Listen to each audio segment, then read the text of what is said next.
গাধাকে সৃষ্টি করার পর সৃষ্টিকর্তা বললেন, তুই আজীবন কঠোর পরিশ্রম করবি, অন্যের বোঝা বয়ে বেড়াবি, তোর মাথায় কোনো বুদ্ধি থাকবে না, তোকে আয়ু দিলাম 40 বছর। গাধা মিনতি করে বলল, সে কি হুজুর, এমন কষ্টের জীবন নিয়ে আমি এত বছর বাঁচতে চাই না, দয়া করে আমার আয়ু কমিয়ে 20 বছর করে দিন। সৃষ্টিকর্তা তাই দিলেন। এরপর সৃষ্টিকর্তা কুকুরকে বললেন, তুই হবি মানুষের সবচেয়ে বিশ্বস্ত বন্ধু, কিন্তু লোকজনের উচ্ছিষ্ট খেয়ে বেঁচে থাকবি, তোর আয়ু হবে 30 বছর।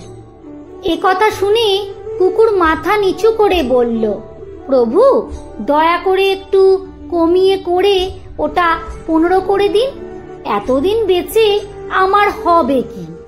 সৃষ্টিকর্তা এতেও রাজি হয়ে গেলেন।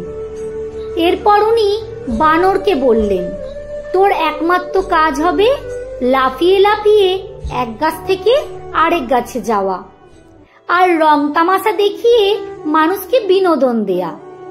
তোর আয়ু দিলাম 20 বছর। বানর আবেগে কেঁদে ফেলে বলল, দেবেনি যখন 10 বছর দিন, এত বড় জীবন দিয়ে আমি কি করব? সৃষ্টিকর্তা তাতেও আপত্তি করলেন না।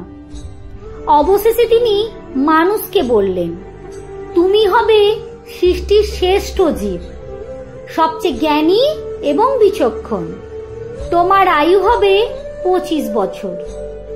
মানুষ তো খুশিতে পাগল হয়ে গেল, কিন্তু এত মহৎ জীবন নিয়ে আয়ু মাত্র 25 বছর।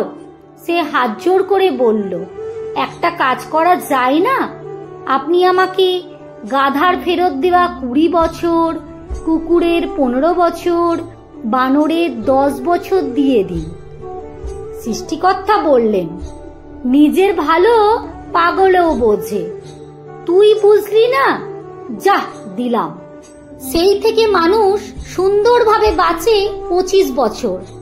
পরের 20 বছর গাধার মতো সংসারের বোঝা টানে, তারপরের 15 বছর ছেলে মেয়ে যা দেয় তাই খেয়ে পড়ে কুকুরের মতন বেঁচে থাকে, নয়তো সংসারে পাহারা দেয়।